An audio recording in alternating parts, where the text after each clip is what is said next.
secuencias primeras de la película, en esa en que en un momento dado ha dicho un energúmeno comunista y otro energúmeno ha dicho fascista.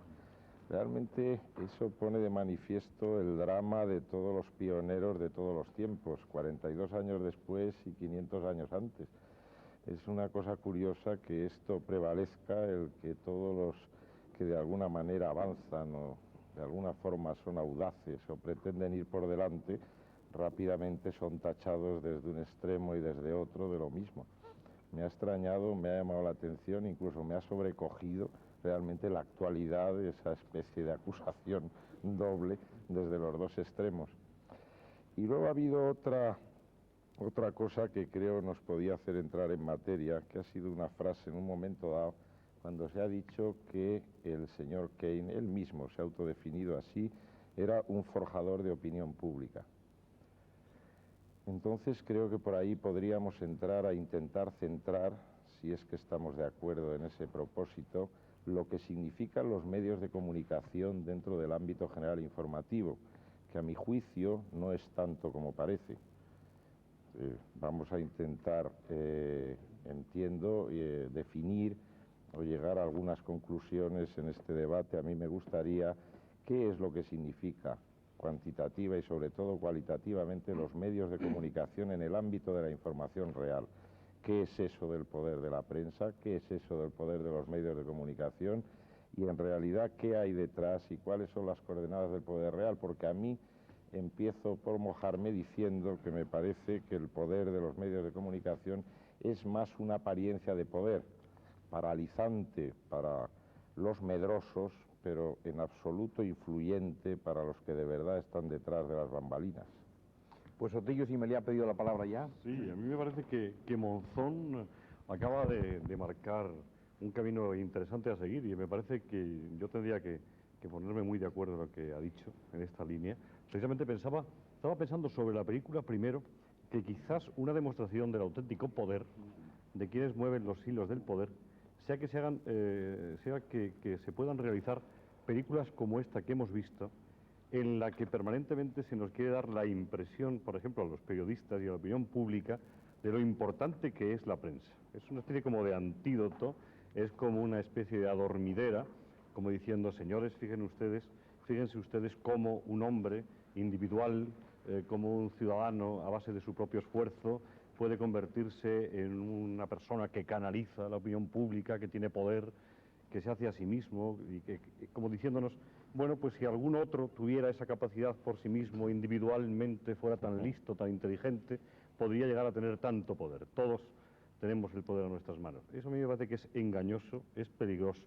Me parece que la película esta es una demostración de la inteligencia de los que tienen el poder, para que poco a poco nos vayamos creyendo estas cosas.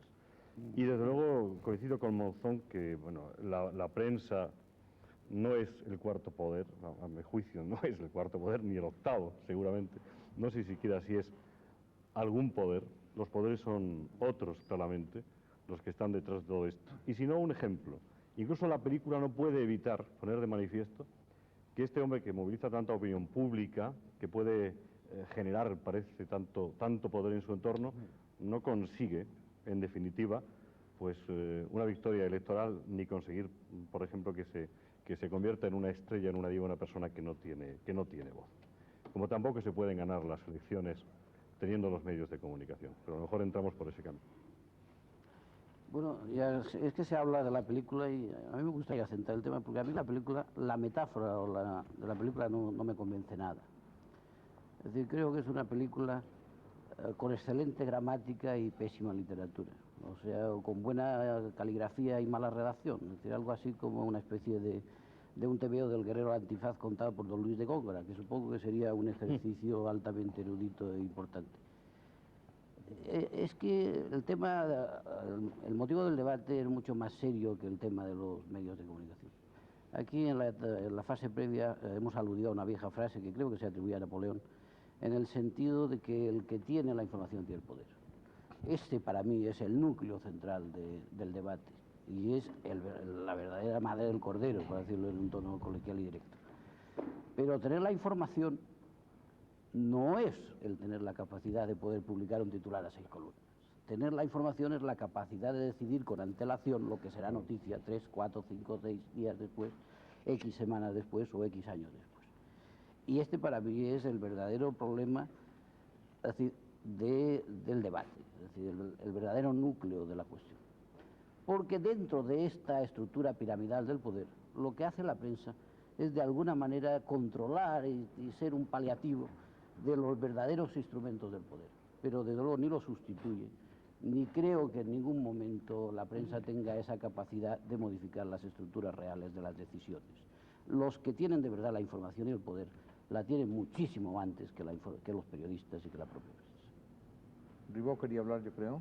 Me estaba pidiendo la palabra.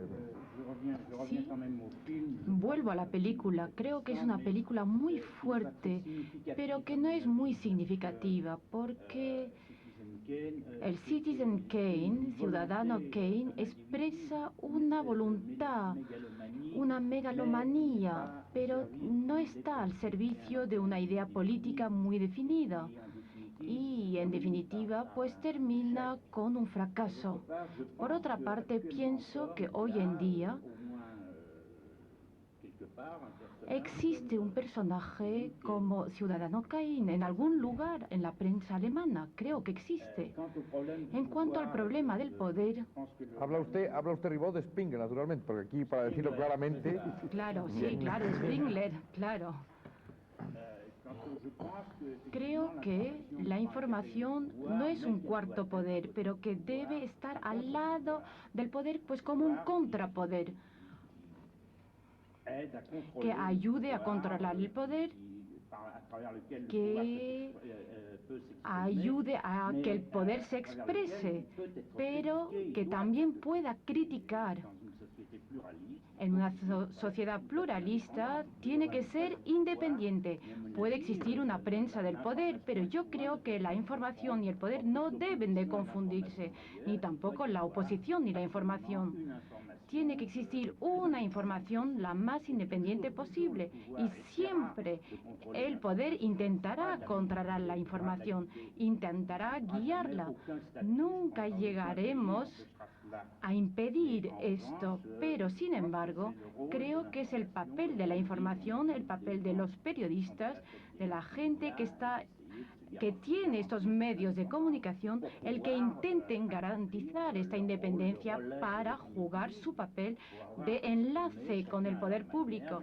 Cada cual tiene que poder expresar, según su opinión, pues el papel y el poder controlar la opinión pública con respecto al poder. Senillosa ha pedido la palabra, Monzón Provisto también. No hace falta esperar el turno, pueden ustedes intervenir. De todas maneras, ya me gustaría hacer un subrayado sobre lo que van diciendo. ¿Están ustedes todos de acuerdo en lo que hay hasta ahora? Efectivamente, que parece ser que se va diciendo que los más media, al fin y al cabo, no son más que ecos o subsidiarios y que no tienen el poder o no tienen la información previa. Bueno, yo diría si casos como el propio de Le Canard en Francia, si casos como el del Washington Post a propósito del CCDIS y tal, no pueden probar que de alguna manera pueden ocurrir otras cosas también, o son anecdóticos o no son tan importantes. ¿Qué les parece a ustedes eso? Y de todas maneras lo que fueran a decir. Bueno, creo que Canard, lo que decía muy bien Ribó, pues esta es una historia, yo creo que es una historia ejemplar, pero no es una historia típica. En primer lugar, ya es un señor que tiene la sexta fortuna de los Estados Unidos. O sea que el hombre normalmente se hace su propia historia, pero no se la hace tan libremente. Este se la puede hacer su propia historia libremente porque no hay vivencias marginales, que es su misma situación económica. Creo que el Canard, que volvía a Ribó, yo me permito, pero centramos luego el tema, el Canard ha sido un periódico siempre de una total y absoluta independencia, ha sido un hombre admirable. Y yo le decía ayer por la noche, cuando tuve el gusto de conocerle, le contaba en una entrevista que yo había leído de él, de Pierre Fréson, una entrevista, no sé si era en Louis o en Playboy, una entrevista realmente extraordinaria, y contaba cómo este hombre que fue director de Canard durante 25 años, el inolvidable Maréchal, en un momento determinado, pues riñe a un escritor del periódico, a Pierre Sis, porque le han dado la Legión de Honor. Y le dice, fuera, lo que quiero en el periódico, yo no quiero un señor que esté condecorado con la Legión de Honor. Y entonces Pierre Sis le dice, pero es que yo no he solicitado nunca esta condecoración. Y Maréchal dice una frase inolvidable, dice, no tenías que haberla merecido. Esto, es decir, creo que